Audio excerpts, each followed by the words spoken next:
आरो आंखौ लोगो मोननायाव बुंदों जे नोंथांमोननि सिबा मानो बड'लेण्ड बिया जोंथ' अट'नमास स्टेट बिगासिनो दङ थाखा फैसा गासैबो हरगासिनो दङ माने अट'नमास स्टेट बिनो दा दिनै जोंनि बड'लेण्डनि दैदेनगिरिफोरनि खर'आव मा बेराम मा एम्फौ हाबदों आं मिथियाखै एতিয়ালৈ আমি পৃথক বডলেণ্ড নাপাই সেপারেট স্টেট নাপাই আমার আন্দোলনটো হৈ যাব আৰু আমার ডিমান্ড এটো কন্টিনিউ হৈ যাব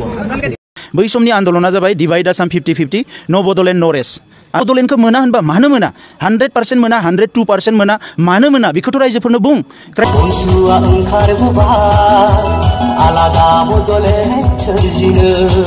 बेबायदि खोथाखौ रायजो राजाखौ थगायनो नाजानाङा जुक्तिखौसो बुंनांगो मानो बड'लेण्ड मोना जुदि बड'लेण्ड मोनमाराबा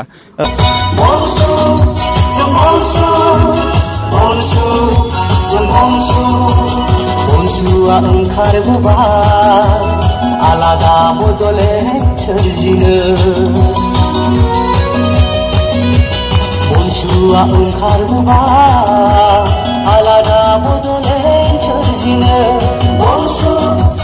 मनसु मनसु मनसु मनसु मनसु मनसु मनसु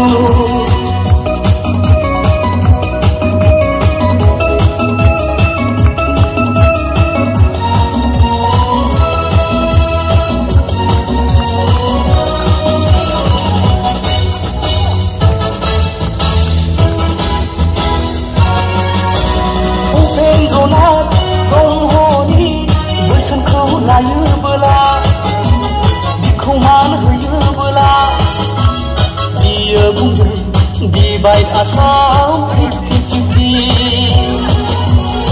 Sendronat Dongoni Bosoरखौ लायोबोला बिखौ मान होयोबोला बियो बुंदों Divide Assam 50-50 ओंखारबोदों बयबो ओंखारबोदों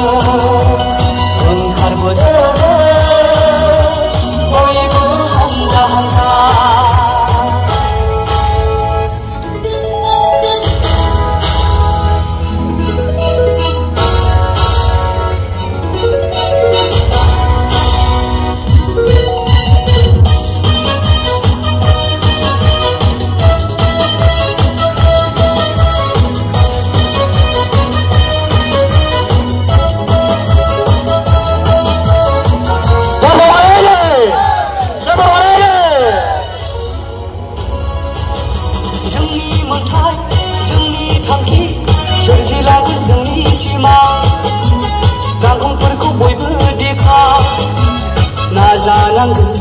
जुजिनांगोन आलादा बड'लेण्ड जोंनो नांगोन जोंनि मोन्थाय जोंनि थांखि सोरजिलांगोन जोंनि सिमा गांखंफोरखौ बयबो देखा नाजानांगोन जुजिनांगोन आलादा बड'लेण्ड जोंनो नांगोन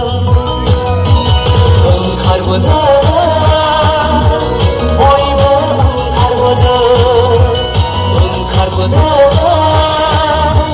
बयबो हानजा हानजा मनसु मनसु मनसु जों मनसु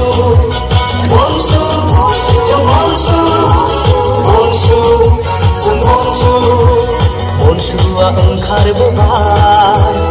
आलादा बड'लेण्ड सोरजिनो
আজি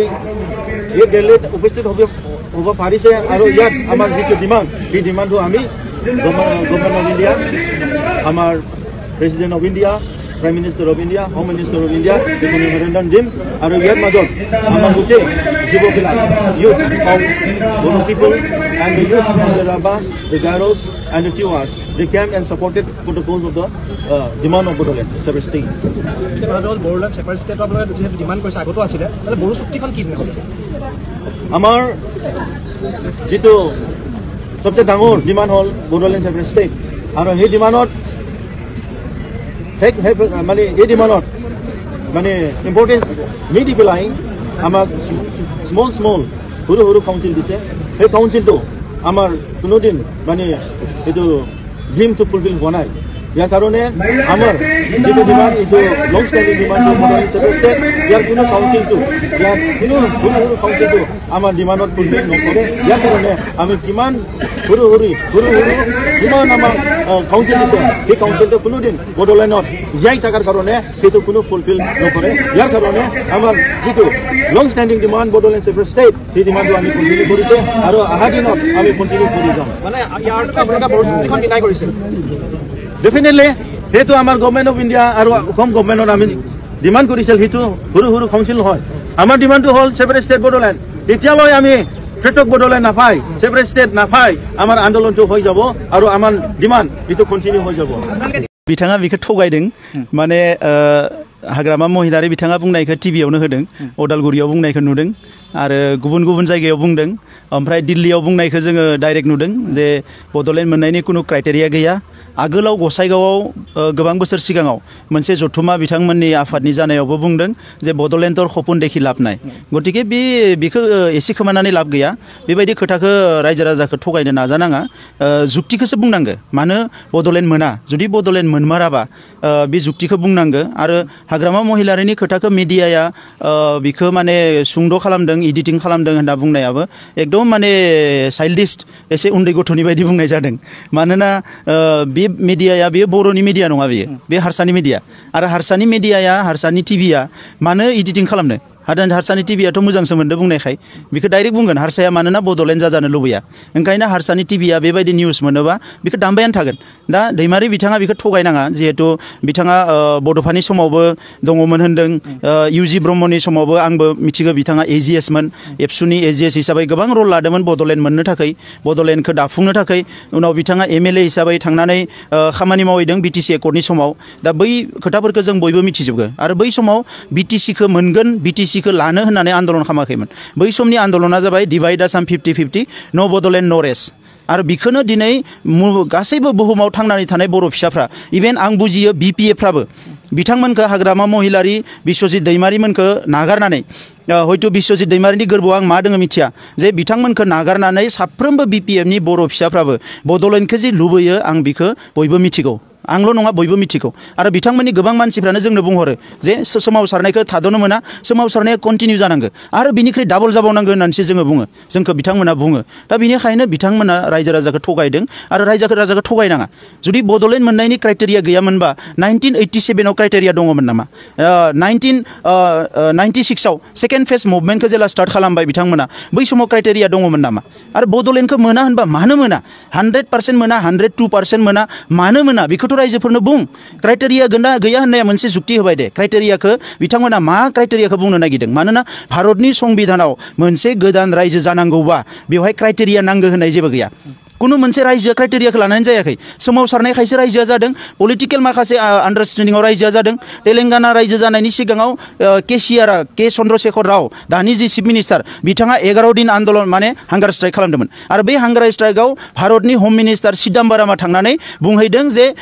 नोंथांमोननि जि तेलेंगाना दाबि जों कनसिड खालामबाय बिनि सिगाङाव तेलेंगानायाव प्राय 600सो मानसिफ्रा सुइसाइड खालामनानै थैदों सोरबा सावनानै लादों सोरबा बायदिसिना खालामनानै थैदों दा बेवहाय मोनसे परिबेस जादोंमोन दा जोंनियाव जोंनियावबो दिनै बड'लेण्ड सोमावसारनाया दिनैसिम भारत सरकारा जोंजों रायलायबाय थादों एनडिबि जों रायलायबाय थादों एनडिबि मोननै हानजाजोंबो रायलायबाय थादों बिथांमोनजों सिजफायार एग्रिमेन्ट खालामदों सिजफायार खालामा बिथांमोनजों सिजफायारखौनो खालामनाय नङामोन जेरै दिनै परेश बरुवा जों खालामाखै परेश बरुवाया सभारेन बिदों सिजफायार खालामाखै दिनै एनडिबिआ सेपारेट स्टेटआव फैनाय लोगो लोगोनो एनडिबिआ सिजफायार खालामदों डेट मिन्स गभर्नमेन्टआ रिकगनेसन होदों जे बेवहाय मोनसे प्रब्लेम दङ दा बिथांमोना नान बड'नि भट मोननो थाखाय बर' फिसाफोरखौ जुदि बेबायदि जोगारोबा बर' फिसानि गोसो गोरबोखौ जुदि बेबायदि बिथांमोना माने नंखाय होननानै बुङोबा हास्थायनायखौ लुबैनायखौ बिनिख्रुइ दुखुनांथाव जेबो गैया आरो आंथ' सानगोन दिनै बै समाव पिटिसिनि लिडारफोरखौ जोंनि दैदेनगिरिफ्रा मेल मिटिङाव रायनाय खोनादोंमोन इभेन बिथांमोनाबो रायदोंमोन जे पिटिसिया सानफा मोनफा खोथा बुङो दानो उदियासल नांगौ दानो उदियासल नाङा बै खोथाफोरखौ बुंनायखायनो रायजो राजाफोरा बिथांमोनखौ जोगारदोंमोन दा दिनै बिपिएफआव थानाय दैदेनगिरिफ्रा आं साना जे बिथांमोना माने बड'लेण्डखौ बियोबा माबा मोनसे जागोन बेबायदि आं साना जे बिथांमोना बड'लेण्डखौ बिबाबो बिथांमोना माने मा पावाराव थानो हागोन तुलिराम रंहांखौ नोंथांमोना नुदों कार्बि आंलंनि तुलिराम रंहांआ जोंनो अट'नमास स्टेट नांगौ होननानै दाख्लैबावै डिमान्ड खालामहैबावबाय इलेक्सन बोथोरनि सिगाङावबो बिथाङा माने अट'नमास स्टेट नांगौ होनना डिमान्ड खालामगासिनो दङ सिफ जानानैबो कार्बि आंलं आरो आंखौ लोगो मोननायाव बुंदों जे नोंथांमोननि सिफआ मानो बड'लेण्ड बिया जोंथ' अट'नमास स्टेट बिगासिनो दङ थाखा फैसा गासैबो हरगासिनो दङ माने अट'नमास स्टेट बिनो दा दिनै जोंनि बड'लेण्डनि दैदेनगिरिफोरनि खर'आव मा बेराम मा एम्फौ हाबदों आं मिथियाखै जे दिनै बर' रायजो राजाखौसो बिथांमोना जोगारनानै जायफोर बिथांमोननि बेसानो नङा दिनै बिथांमोनखौ सिफ बानायदोंबा एमपि बानायदोंबा एमएलए बानायदोंबा बर' रायजो राजाखौ गारनानै जानो हागोन नामा बर' रायजो राजायानोथ' बानायदों दा बे बर' आइ आफा रायजो राजाखौ कमप्लिटलि जोगारनानै 110% बड'लेण्ड जाया बड'लेण्ड मोननायनि खुनु जुक्ति गैया आन्दलनजों बड'लेण्डआ जाया अब्ला मा फर्मुला दोङो माला मोनगोन बेखौ मानो रायजोनो होआखै नाथाय बिथाङा बुंदों आथिखालनि सोमावसारनायजों बड'लेण्ड मोना नाथाय राजखान्थि भाबै बड'लेण्ड मोनगोन आरो सासेल' एमपिजों नाथाय बे जाथावना नङा होननानै बिथाङा बुंदों बेनि समाव बुङो नोंथांमोनानो बुं जि समाव मिज'रामा जादोंमोन साबेसे एमपि दङमोन जि समाव अरुणाचला जादोंमोन साबेसे एमपि दङमोन जि समाव सिक्किमा रायजो जादों साबेसे एमपि दङमोन दा दिनै एमपि एमएलए थानांगौ पार्लियामेन्टआव खोथा बुंनो थाखाय खिन्थु विदर्भ रिजनाव दा 10 जन एमएलए एमपि थानानैबो विदर्भ रायजोखौ मोनाखै विदर्भ एरियायाव दिनै गाडकारिया नितिन गाडकारि जायनिखि केन्द्र मिनिस्टार बिथाङा पार्लियामेन्ट इलेक्शननि समाव लिरना होदोंमोन जे आं देरहालाङोबा विदर्भ रायजोखौ बानायगोन दानि महाराष्ट्रनि चिफ मिनिस्टार देवेन्द्र फडणवीस बिथाङा लिरनानै होदोंमोन जोंनि दोलोआ देरहालाङोबा बिजेपिआ जोङो विदर्भ बानायनानै होगोन ना मानो दाबो जायाखै विदर्भ रायजोआ गतिके एमएलए एमपिखौ जोंनो नांगौ बिथांमोना देरहानानै थांनानै जोंनि इस्युखौ खोथा बुंहैनांगौ सासेल' एमपिजों जागोन ना सानैल' एमपिजों जागोन बे मेटार नङा जोंनो खिन्थु एमपिखौ नांगौ जोंनो खोथाया पार्लियामेन्टआव सहैनांगोन बै समाव जेरै सानसुमा खुंगुर बसुमतारिया देरहाना थांनानै पार्लियामेन्टआव बुंहैदोंमोन इउजि ब्रह्मआ देरहाना थांना पार्लियामेन्टआव बुंहैदोंमोन लोगोसे जोंनि 91आव एबसुजों देरहानाय एमएलएफोरा थांनानै एसेम्ब्लियाव खोथा बुंहैदोंमोन 2001आव एबसुआ देरहाहोनाय बै समनि बिएलटिआ देरहाहोनाय एमएलएफ्रा थांनानै खोथा बुंहैदोंमोन अब्ला बे पार्लियामेन्टारि प्रसिडिउरनि गेजेरजों बेजोंबो प्रेसारखौ क्रिएट खालामनो हायो ओंखायनो आं बुंबाय थादों लामाया मोनथाम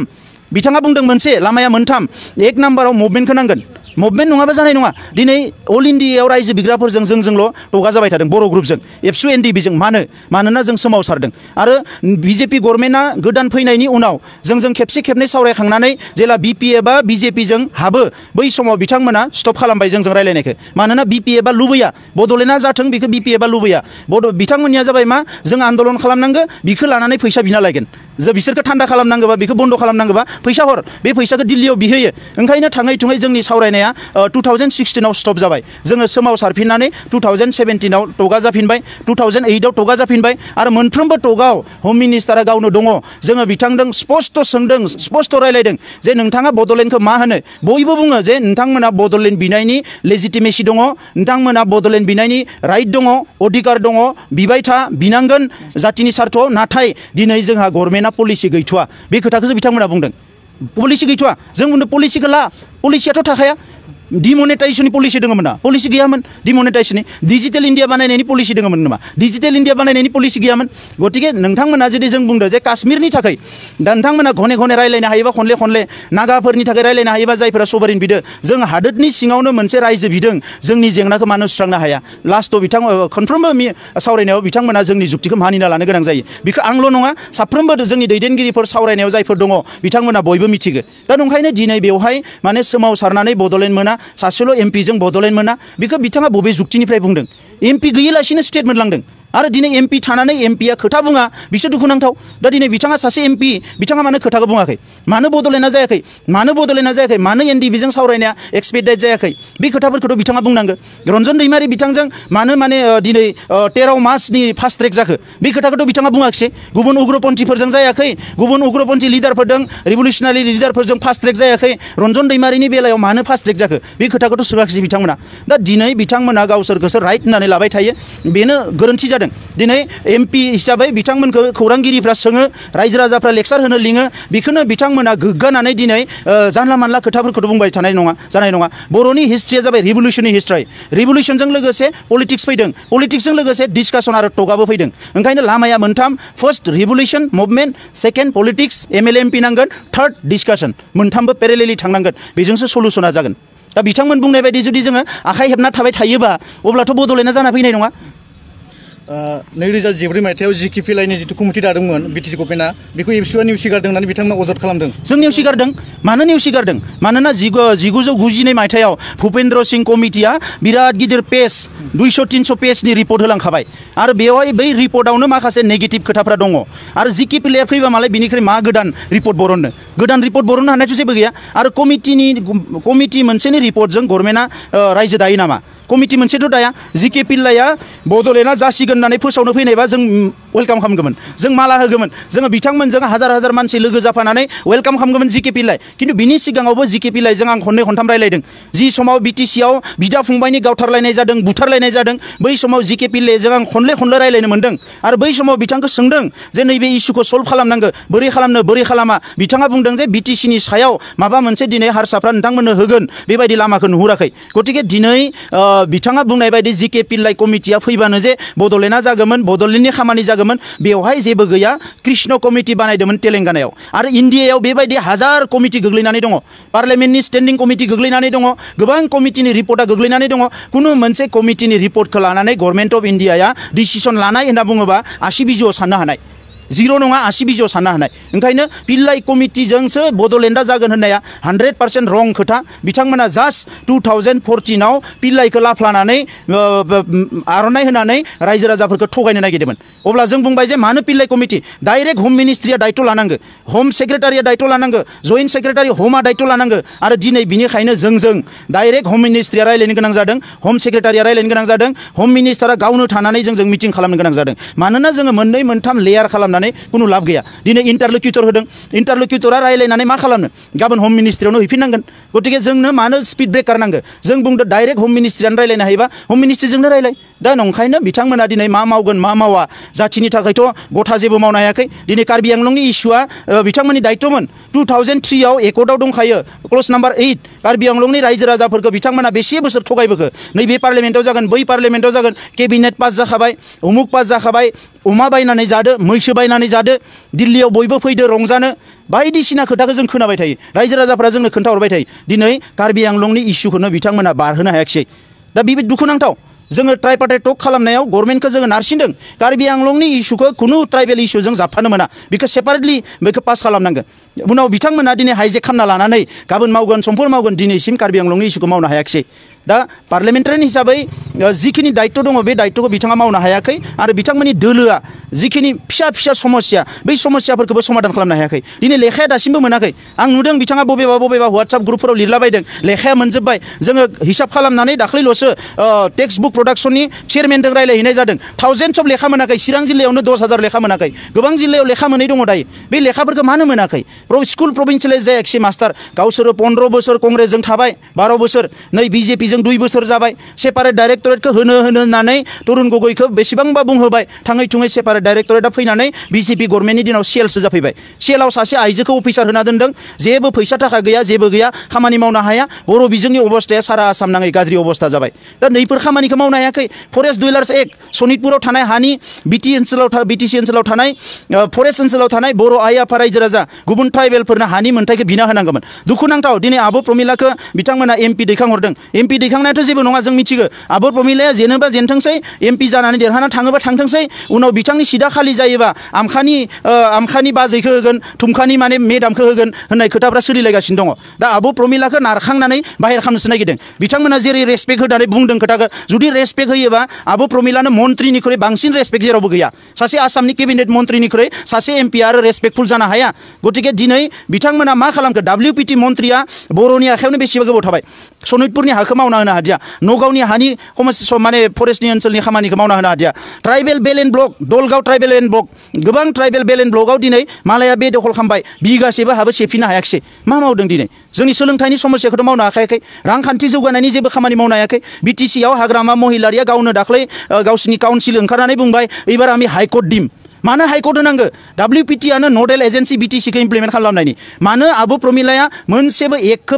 माने बिलखौ पास खालामनो हायाखिसै मानो चन्दन ब्रह्मआ मोनसेबो बिलखौ पास खालामनो हायाखै होमबालाय बेवहाय मा थाम्फै बुथारबाय थादों बिथांमोना रिजेन होनांगौ हायाबा बे एसेबां मानसि थैनानै हाजार मानसि थैनानै मोननाय BTC खौ दिनै लिगेलि कन्स्टिटिउसनेलि जुदि बिथांमोना थिक खालामनानै लानो हायाबा दिनै बाजेट बानायनायनि बेवहाय माने प्रभिजन दङमोन बाजेटखौ आसाम गभर्नमेन्टआसो बानायना हरो फैसाया मा मोनबोखो 300 कौटि 400 कौटि आसामनि 12% पपुलेसन BTC ओनसोलाव दङ गतिके 12% आसामा 10,000 कौटि बाजेट बानायोबा जों 1,000 कौटि मोननांगो आसामा 12,000 कौटि बानायोबा जोङो माने 1200 कौटि मोननांगो जों मा फैसा मोनखो दिनै फैसाखौनो मोनाखै जोंनि ओनसोलाव दा गोबां स्किम दिनै थगायजादों खुनु रुल गैया हाजार ट्राकआव अन्थाइया लांनानै बांलादेशआव फानायदों बेवहाय लामा बानायनायनि नामाव केसारनि पारमिसन होदों बे अन्थाइफ्रा दिनै बोनानै लांजोबोबा भुटान हाजोआवबो अन्थाइया जोबगोन इयुनाव जोंनो नांगौ अन्थाइफ्राबो जोबजोबगोन थाखा फैसायाथ' मा मोनखो बर'फ्रालाय सोरबा साफा सानै बिथांमोननि मावथिफ्रा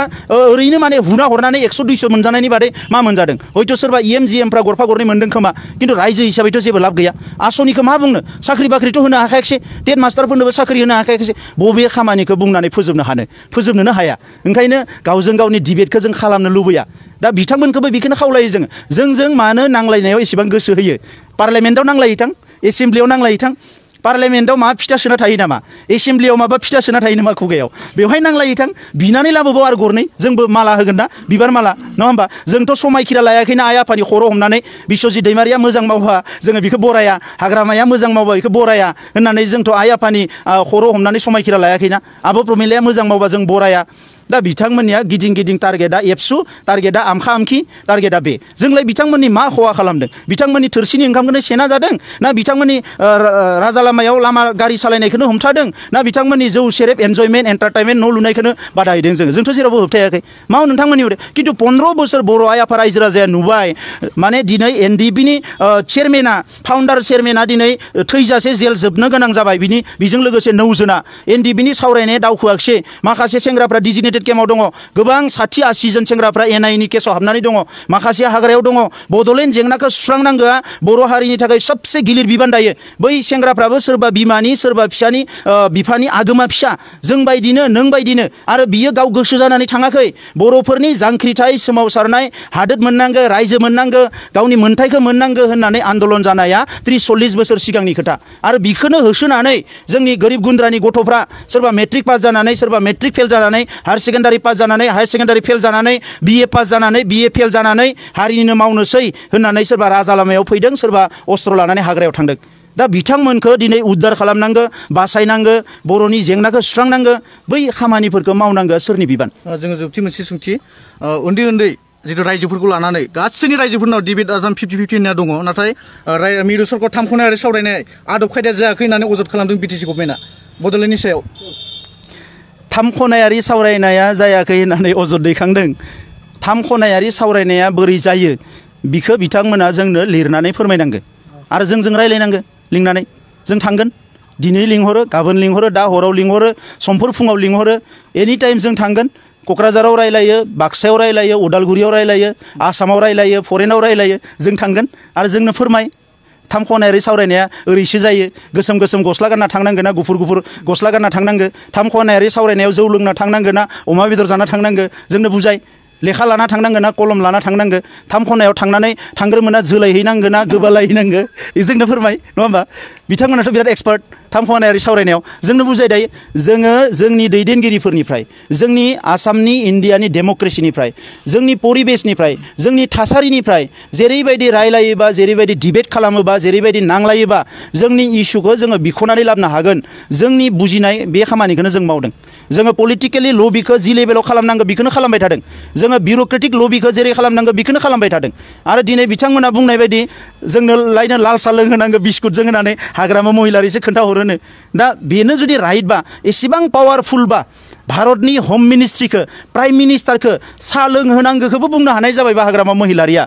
अब्लालाय मानोथो दिनै जेलाव थानाय सेंग्राफोरखौ बरनाखिसै मानोथो दिनै रायजो राजाफोरखौ सान्दुं अखायाव आन्दलनाव लाबोनो होखो नोंथाङा सावरायनानै मानोथो थाब थाब सलुसन खालामनो होआखै फैना सिगाङावनो बड'लेण्ड जेंना दङ आवगायनानै फै रायलायनानै फोजोबनानै हो एसेबां पावारफुल मानसिया दा बियो जेबो नङा मानगोनां आं रायजोफोरनिसिम खावलायनो नागिरो रायजोफोरखौ थगायनो नागिरदों आरो रायजोफोरखौ थगायनो नागिरदों दाख्लै बावै बुंबाय एनडिबिनि आङो फैसा खांग्रा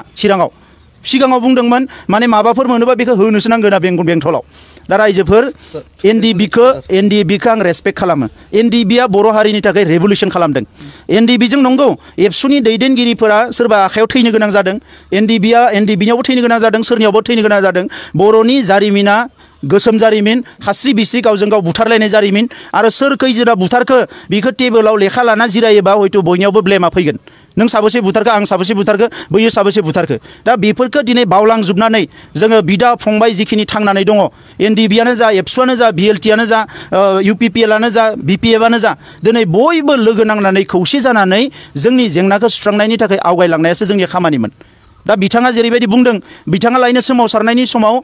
आं एनडिबिनि फैसा खांग्रामोन बिथाङा बबे सनाव सोमावसारदोंमोन आंनि जारिमिना जोबोद गुसुं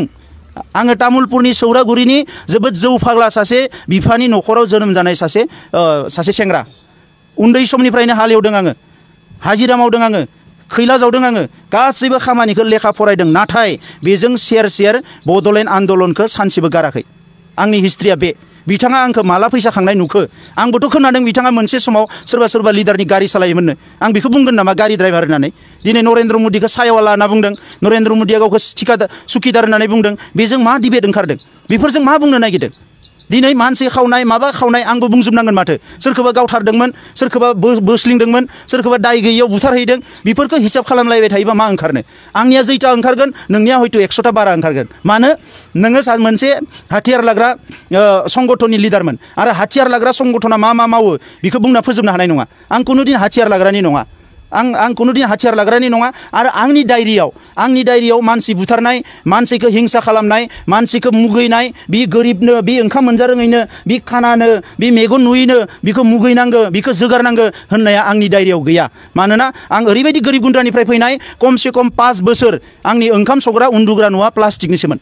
दा बिनिखायनो दिनै आं बेफोर खोथाखौ मिथिगौ आंनि बर' आइ आफा रायजो राजानि जेंनाखौ आं मिथिगौ ओंखायनो आंबो समायखिरा लाखानायसो जेब्लायसिम बर'फ्रा उद्धार जाया बर' आइ आफा रायजो राजाया बयबो ओंखाम बोथिनै मोनजानाय जाया बयबो मोजां ड्रेस गाननो मोननाय जाया अब्ला सोरबा हाग्रामा महिलारि सोरबा XYZनि बिनि खोथा माने बायदिसिना बानसावनाय क्रिटिसाइज खालामनाय माबा माबि बुंनाय आंनि खोमायाव 1 किन्सिटबो 1 बिन्दोबो जेबो खहा खालामनो हाया जेब्लायसिम जेंनाया सुस्रांजाखालि आं गावनो बिदाय लागोन आं कुनु दिन आगोलनिफ्राय बुंबाय थादों आरो गोरबोनिफ्राय बुंदों आंहा बिथांमोननि बायदि चिफ जानाय MLA MP जानायनि कुनु सिमां नुवाखै आं जिखालि बड'लेण्ड जेंनाया जोबगोन ओइखालि डायरिखौ फुल स्टप खालामनानै आंबो सौरागुरि गामियाव थांनानै आंनि गामिनि आमाय आनै आइ आफा रायजो राजाजों संसार जाहैगोन आंनि हिसाबा बेल' जोबथि सोंथि मानगोनां प्रदीप कुमार दैमारि आरो मानगोनां UG ब्रह्म बिथांखौहाय UPPLआ बिजाथि फोसावदों फैबाय थानाय लकसभा बिसायख'थियावहाय बिनि सायावहाय मा बुंनो सानो रायजो राजाफोरखौहाय नायदो उरखाव गोरा ब्रह्मआ सासे बर'नि गेजेरावनो जोबोद सासे इन्टेलेक्सुवेल मानसि मेलेमजिबि मानसि लिरगिरिबो आरो बिथांनि मेलेमा बयनिख्रुइ गुसुसिन दा दिनै सोरबाया बिथांनि सुथुर जानानै बिथांनि सायाव जेखौ बानसावदों आंबो खमब्लाबो 20 बोसोरसो मोनसे समाव बिथांमोननि फलोवार हिसाबै डिस्ट्रिक्ट लेभेलाव खामानि मावनायाव गाहाय लेभेलाव खामानि मावनायाव बिथांमोनखौ नायहरदों गोजाननिफ्राय उनाव थांनानै बिटिसि जानायनि एसे सिगांनिफ्राय खाथि सोमोन्दो फैदों बिनि उनाव बिटिसि जाखांनायनि उनाव गावजों गाव बुथारलायनाय बायदिसिना थासारिफोराव आङो बिथांखौ गोलाव सम लोगो मोनबोदों बिथांनि खुगानिफ्राय कुनु दिन हिंसानि खोथा ओंखारा कुनु दिन बुथारलायनायनि खोथा ओंखारा गावनि लोगोफोरानो गावनि सुथुर जानानै बिथांखौ माने जोलैनि हांगार बायदिसिना गाज्रि खोथा बानसावनानै दिनै बिथांखौ माने मा होनो सोंखारियो नाथाय बिथांनि गोसोनिफ्राय बेबायदि खोथाफ्रा ओंखारा आरो बिथाङा दिनै जुदि सोरबा नेशनेल लेभेलनि पलिटिक्सनि खोथा बुङोबा बेवहाय बिथाङा सासे फिट मानसि आरो बिथाङा पार्लियामेन्टारि सिस्टेम डेम'क्रेटिक सिस्टेम गासैबो इन्डियान इक'नमि गासैखौबो बिथाङा ससिय' कालचारेल लिटारेचार जेनिबो खोथाखौ बिथाङा मिथिगो आरो बिथाङा गावनो स्टाडिबो खालामो फरायोबो आरो गुबुन गुबुन फरामाव बिथाङा बाहागोबो लादों साहित्य एकाडेमिबो बान्था मोनलायलायदों बिथाङा सासे रिभलिउसनारि हिसाबै जे दिनै उरखाव गोरा ब्रह्मआ सोरखौबा जुदि बुङोबा बयनिख्रुइ फिट जुदि एमपिनि थाखाय केन्डिडेट होनोबा बियो मा जाबाय उरखाव गोरा ब्रह्म ओंखायनो आं खावलायगोन जिहेतु हाग्रामा महिलारि मोना बड'लेण्ड बिखाला हाग्रामा महिलारि मोना बड'लेण्डनि खोथाखौ बुंखाला 100% बड'लेण्ड मोना होननानै गोरबोआवनो बोननानै लाखाबाय बेखौ सोलायनो हाला हाग्रामा मोना नोंथाङा मोनसे खोथाखौ फंसे बुंदों फंनै बुंदों सानसे बुंदों मायबा सानफ्लांनानै बुंदों होनना हमना लानो हागोन 100 बार बुंनायनि उनाव दिनै बर' रायजो राजाफ्रा खिन्थु गुबुन खोथा साननांगौ जेबो गैला बियो 100% हाग्रामाया बिखायाव लिरना लाबाय जे बड'लेण्डखौ आं जाहोआ बड'लेण्ड आन्दलनाव आं बाहागो लाया आरो बड'लेण्डआ जायोबा आं बिटिसि सुक्ति खालामनायनि मान सन्माना आंहा सेस जागोन ओंखायनो आङो एनादार मोनसे सान्दुं अखा थांनानै सरकारजों माने नांलायनानै जेल जानानै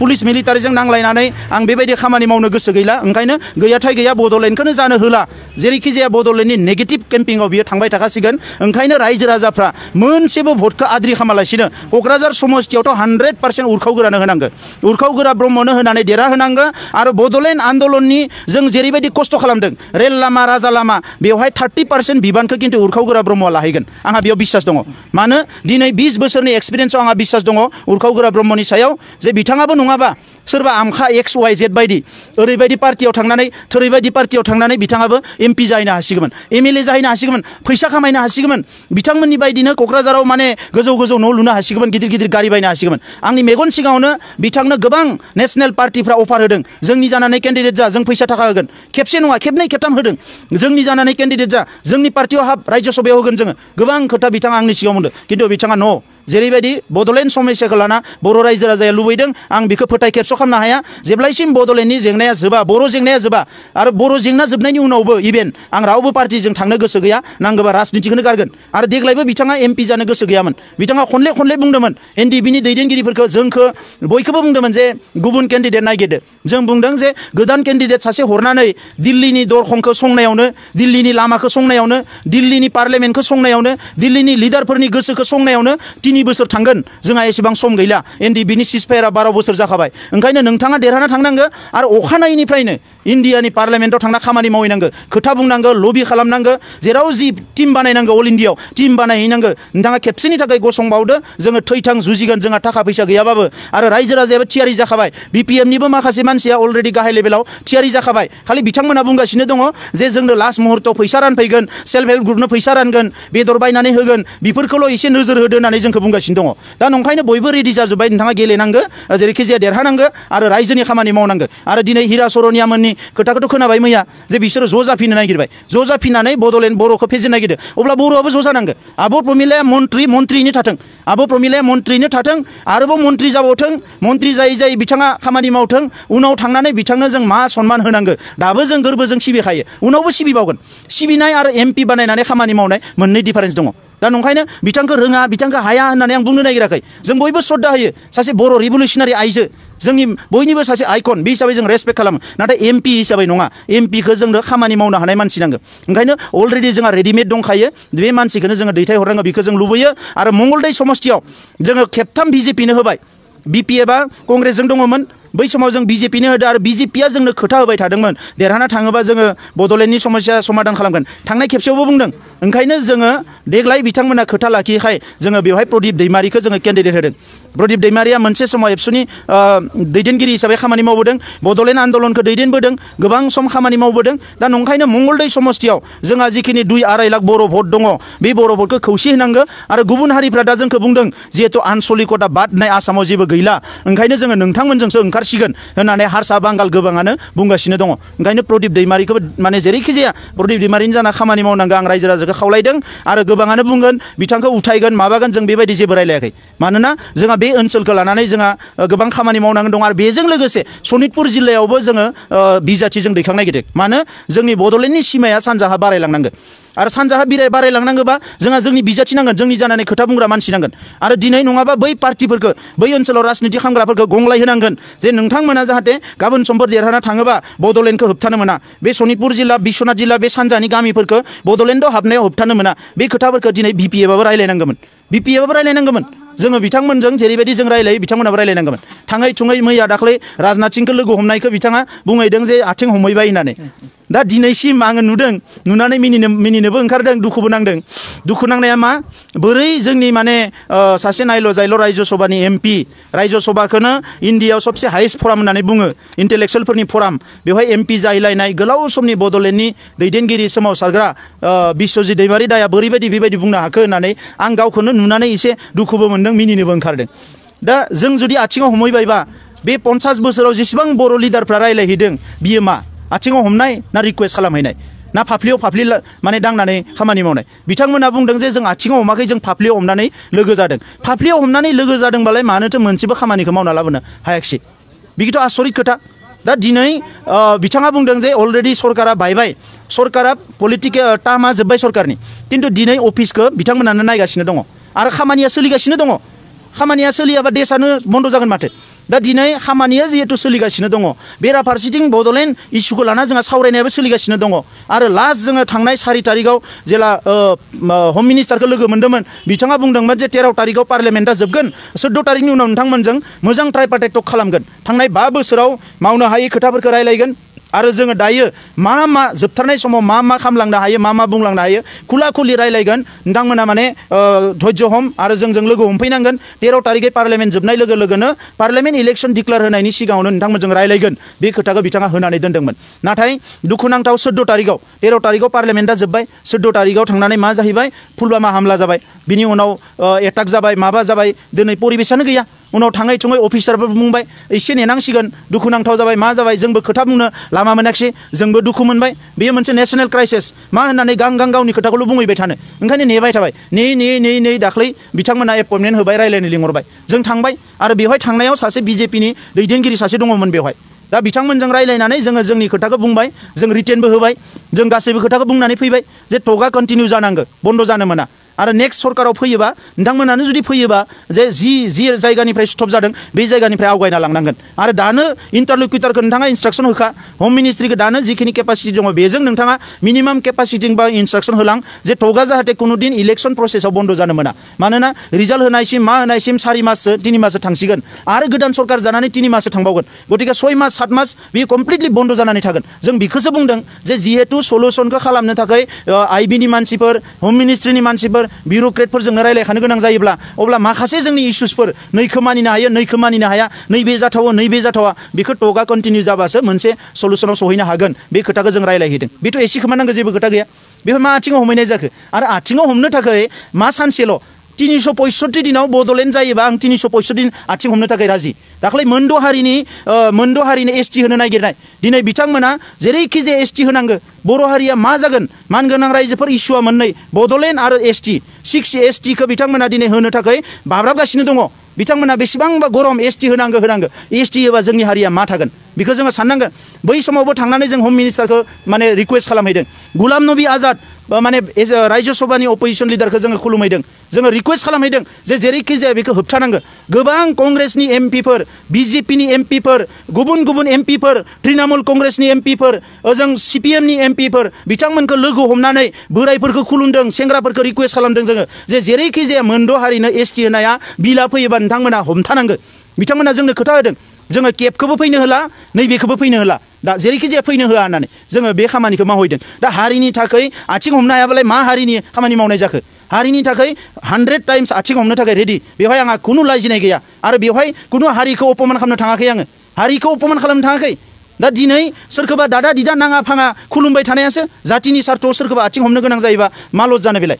100 जन सेंग्राफोर गावथार जास्लायस्लाय 1000 जन सेंग्राफोर माने गावथार जास्लायस्लाय जोंनि बिनानावफोरा जुदि रान्दि जास्लायस्लाय जोंनि बिमाफोरा जुदि फिसा गोमास्लायस्लाय आंनि आथिं हमनायजों जुदि जेंना मोनसे सुस्राङोबा आं 100% आथिं हमनो थाखाय रेडि बिश्वजित दैमारिनिबो आथिं हमगोन आं 100 टाइम्स हाग्रामा महिलारिनिबो आथिं हमगोन आं 100 टाइम्स बिथांमोननि मन्त्रि चन्दन ब्रह्मआ जुदि गाबोन WPT मिनिस्टारा बे हा हुखौ सनितपुरनि रायजोफोरनि मावना होनो हायोबा इमिडिएटलि बिनिबो आथिं हमगोन आङो